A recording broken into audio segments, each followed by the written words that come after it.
Hello and welcome viewers. स्वागत है आपका हमारे चैनल में। लास्ट वीडियो में हमने वी लुकअप और एच लुकअप सीखा था, दोनों का यूज क्या है और दोनों का डिफरेंस क्या है। तो आइए इस वीडियो में हम सीखते हैं फंक्शन इंडेक्स और फंक्शन मैच मैच का डिफरेंस और इन दोनों का यूज। चलिए सबसे पहले हम सीखते हैं इंडेक्स। अभी इंडेक्स क्या होता है और इसका काम क्या है, देखिए। अब जैसे यहाँ पे ये नेम बॉक्स है जहाँ पे मैं कंप्यूटर का कर्सर ले गया है, यहाँ पे लिखा है K13। अब जैसे मैंने K और 13 टाइप किया तो मुझे ये यहाँ पे ले आया, मतलब ये मुझे इसने यहाँ पे आउटपुट दे दी। अब यहाँ पे मुझे इस रेंज में चाहिए, मतलब आप समझ लीजिए K30 ये है L10 मतलब मुझे ये वाला सेल का आउटपुट दे दिया है। अभी मुझे इसमें चाहिए, इस स्पेसिफिक रो में फोर्थ कॉलम मतलब ये, और सिक्स्थ रो मतलब ये, इन दोनों के जो जहाँ पे ये दोनों इंटरसेक्ट हो रहे हैं वहां पे जो आउटपुट है 90 वो मुझे चाहिए। तो इसे मैं कैसे डिनोट करूंगा, जैसे हर फंक्शन काम करता है is equal to I N D E X, index type करेंगे आप। अभी वो बोलेगा कि मुझे एरे दे दो, मतलब एक रेंज दे दो, तो आप ये रेंज दे देंगे। उसके बाद वो पूछेगा कि भाई तुम्हें कौन से रो से चाहिए, तो आप मान लीजिए पीयूष का चाहिए, तो पीयूष का रो 8 नहीं है, पीयूष का रो जो रहे ये है 6, क्योंकि रेंज हमने यहाँ से सिलेक्ट की है। तो स्टार्टिंग वाला फर्स्ट रो ये रहेगा, सेकंड ये रहेगा, थर्ड ये रहेगा। तो पीयूष का रो है 6। चलिए मैंने 6 लिखा है। अब इसके बाद मुझे कौन से कॉलम में से आउटपुट चाहिए, तो मुझे पीयूष के फिजिक्स के मार्क्स चाहिए, तो यहाँ फिजिक्स का कॉलम नंबर क्या है 4। ठीक है, अभी मैं इसको एंटर कर देता हूँ, ब्रैकेट क्लोज कर देता हूँ। देखिए पीयूष के फिजिक्स के 90 मार्क्स है, तो यहाँ पे इसने 90 आउटपुट दे दिया। अभी मुझे क्या करना है, आप कहेंगे कि भाई ये मुझे वी लुकअप भी ला के दे देगा या एच लुकअप भी ला के दे देगा, तो मैं इंडेक्स यूज करूँ। चलिए इंडेक्स का और एक बेहतर फायदा मैं आपको बताता हूँ।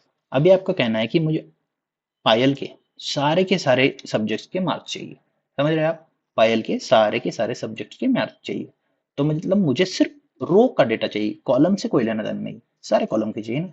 तो मैं यहाँ पे क्या करूंगा, पायल का रो नंबर क्या है 5, यहाँ पे मैं 5 लिख दूंगा। और मुझे कोई स्पेसिफिक कॉलम का डेटा नहीं चाहिए, सारे कॉलम का आना चाहिए, ठीक है। मैं एंटर कर दूंगा, देखिए पायल का यहाँ का पूरा डेटा आ गया। सही है। अभी मैं यहाँ पे 5 की जगह पे मैं कर देता हूँ, मुझे महेश का चाहिए। महेश का रो नंबर क्या है 7, आप देख लीजिए। तो मैं यहाँ पे 7 एंटर करता हूँ, तो महेश के सारे मार्क्स आ गए। तो एच लुकअप या वी लुकअप आपका इतना डिटेल में काम नहीं करता है, समझ रहे हैं आप। अभी अभी आपका कहना है कि ये तो आपने हॉरिजॉन्टल दे दिया, अभी मुझे वर्टिकल चाहिए, मतलब यहाँ पे मुझे रो से कोई लेना देना नहीं, सिर्फ मुझे कॉलम नंबर 4 फिजिक्स वाला आउटपुट चाहिए। चलिए ये भी ठीक है। अब मैं क्या करूंगा, यहाँ पे आऊंगा, यहाँ पे मुझे रो नंबर से कोई लेना देना नहीं है, क्योंकि पहले वो रो नंबर मांगता है। फिर मैं दूसरे इसमें आऊंगा, तो उसमें उसमें उसमें क्या मांगा है मुझे, फिजिक्स का डेटा मांगा है। तो फिजिक्स का कॉलम नंबर क्या है, एक मिनट हम देखते हैं। फिजिक्स का कॉलम नंबर यहाँ पे 4 है। मैं यहाँ पे आऊंगा, यहाँ पे रो को हटा दूंगा और फिजिक्स का कॉलम नंबर 4 डाल दूंगा और एंटर कर दूंगा। देखिए फिजिक्स के सारे मार्क आ गए। तो इस हिसाब से इंडेक्स फंक्शन काम करता है। इंडेक्स में आप स्पेसिफाई कर सकते हैं कि आपको सिर्फ एक स्पेशल डेटा रो का चाहिए या कॉलम का चाहिए, या कॉलम और रो जहाँ पे इंटरसेक्ट होते हैं वहां का डेटा चाहिए। तो समझ गया आप इंडेक्स कैसे काम करता है। अभी हर फंक्शन की तरह आपका इसमें भी एक डिमांड रहेगा, और मेरा भी खुद का एक अंडरस्टैंडिंग है कि हर फंक्शन जो है अपने आप में डायनेमिक होना चाहिए। चलिए ठीक है, डायनेमिक होना चाहिए, हम डायनेमिक करते हैं। तो हम क्या करेंगे, अभी इज इक्वल टू करेंगे, इंडेक्स फिर से लिखेंगे। इंडेक्स में हम क्या करेंगे, मान लीजिए मैंने एरे सिलेक्ट कर लिया। अब मुझे पीयूष का फिजिक्स का नंबर चाहिए। चलिए मैं आपको डायनेमिक भी करना सिखाऊंगा, लेकिन पहले मैन्युअल एंट्री करते हैं। तो पीयूष का रो नंबर है 6, करेक्ट है। अब यहाँ पे उसका कॉलम नंबर है फिजिक्स का 4, ठीक है 4, ब्रैकेट क्लोज कर दो। आपको एक बात बता दूं, कोई भी फंक्शन का आखिरी ब्रैकेट अगर आप क्लोज नहीं करते हैं तो एक्सेल एक पॉपअप देके खुद ही क्लोज कर लेता है। देखिए अभी मैंने इधर ब्रैकेट क्लोज नहीं किया है, देखिए क्लोज कर लिया खुद एक्सेल ने, समझ गया। यहाँ पे ये 90 आउटपुट दे दी। अभी आपका कहना है कि भाई ये नहीं, ये मुझे 6 और 4 है ना, ये डायनेमिक चाहिए। डायनेमिक का मतलब क्या है कि मैं इसको मैन्युअली एंटर नहीं करना चाहता हूँ। ठीक है, तो इसे हम दो प्रकार से आउटपुट कर सकते हैं। यहाँ पे रो नंबर क्या है पीयूष का, इधर मैं 6 लिख दूंगा, 6। तो कॉलम नंबर क्या है 4, 4। ठीक है। अभी मैं सेल रेफरेंसिंग का यूज करूंगा, तो यहाँ पे मैं 6 की जगह क्या करूंगा, ये दे दूंगा, और कॉमा रो। कॉलम की जगह क्या दे दूंगा, रो की जगह मैंने J4 लिखा है, और कॉलम सी की जगह K4 लिखा है, और मैंने एंटर कर दिया। ठीक है। अभी मतलब मैं कॉलम हटा देता हूँ। अगर मैं कॉलम हटा दिया तो मतलब क्या होगा, सारा रो का रो ही डेटा आएगा। देखिए, डिलीट कर दिया, पीयूष के सारे मार्क्स आ गए। अभी मुझे फिजिक्स के सारे मार्क्स चाहिए क्योंकि 4 नंबर है, तो मैं यहाँ पे रो डिलीट कर दूंगा। देखिए, फिजिक्स के सारे मार्क आ गए।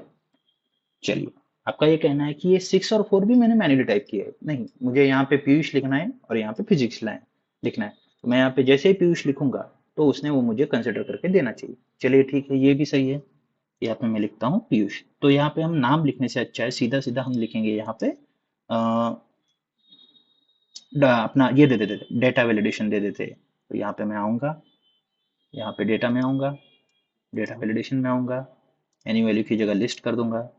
फिर यहाँ पे मैं सोर्स सिलेक्ट कर लूंगा, यहाँ पे मैं ऐसे, और मैं एंटर कर लूंगा। ओके, तो यहाँ पे अभी देखिए स्टूडेंट नेम रोनी मयंक वगैरह जो भी है, तो मैंने स्टूडेंट नेम सिलेक्ट कर लिया।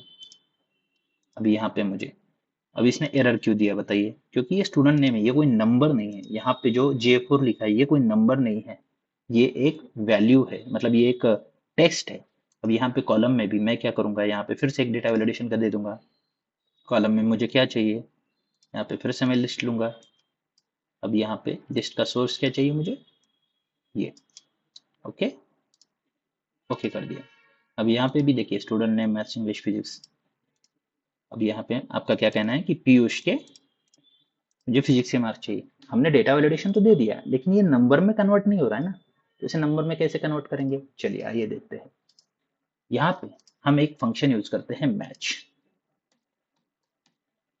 मैच फंक्शन का यूज क्या है, अब यहाँ पे आपको ना पीयूष का 6 नंबर निकाल के देना है। तो पीयूष का पोजीशन क्या है इस रो में, पीयूष का पोजीशन इस रो में, मतलब इस कॉलम में पीयूष का पोजीशन क्या है वो हमें यहाँ पे बाय डिफॉल्ट आना चाहिए। तो यहाँ पे देखिए मैं यहाँ पे लिखूंगा is equal to MATCH match.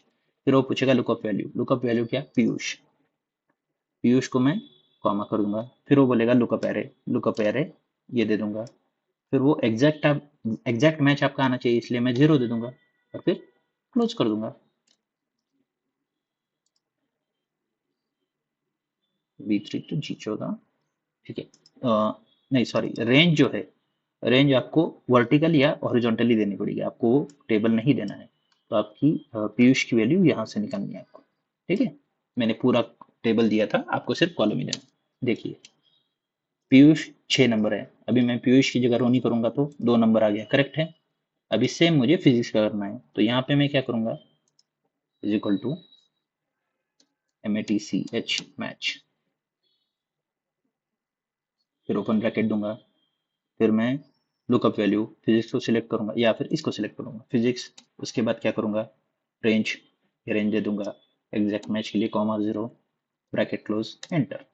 देखिए 4 आ गया फिजिक्स का। अभी मैं फिजिक्स को इंग्लिश करता हूँ, 3 आ गया। अभी मैं यहाँ पे देखिए, यहाँ पे मैंने क्या करना है, पहले रो नंबर देना है। रो नंबर मुझे ये देना है पीयूष, ठीक है।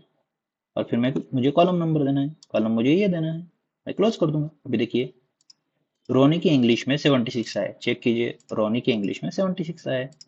अभी अंजलि, अंजलि की किस में चाहिए, बायोटेक। अंजलि के बायोटेक में कितने आए हैं, 75। अंजलि के बायोटेक में 75। लेकिन आप ये देख पा रहे होंगे कि यहाँ पे जो है मुझे किस किस का यूज करना पड़ रहा है, इन दोनों का अलग से यूज करना पड़ रहा है और इन दोनों नामों का कोई मतलब नहीं बन रहा। तो मैं क्या कर सकता हूँ, सीधा सीधा मैं इसी में मैच फंक्शन घुसा सकता हूँ। मुझे इन दोनों की जरूरत नहीं चाहिए, ये जो 2 कॉलम एक्स्ट्रा मैंने बनाए हैं, ये जो 2 वैल्यू मुझे इसकी नहीं जरूरत चाहिए। तो ठीक है, मैं यहाँ पे आ जाऊंगा, यहाँ पे लिख दूंगा मैच फंक्शन, मैच कर ले दिया। फिर मैं पहले हम क्या रो वैल्यू दे रहे हैं ना, तो मान लीजिए मैं ये रो सिलेक्ट कर लेता हूँ।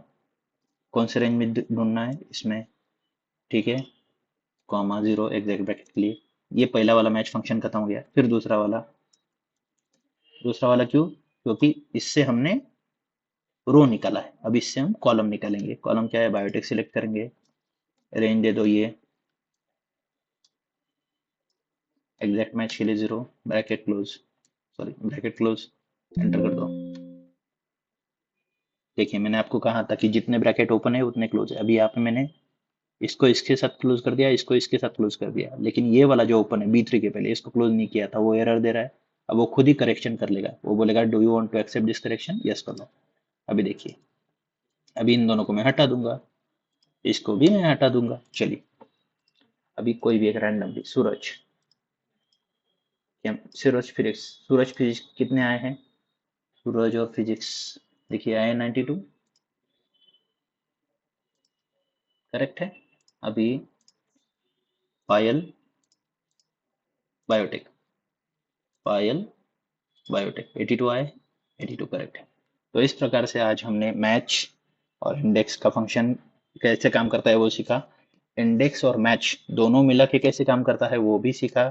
अब अगले वाले फंक्शन में हम V lookup, H lookup, index, match और इफ एरर नाम का एक और फंक्शन है जो मैंने अभी तक आपको नहीं सिखाया है, उसको मैं आपको करेक्ट करना सिखाऊंगा।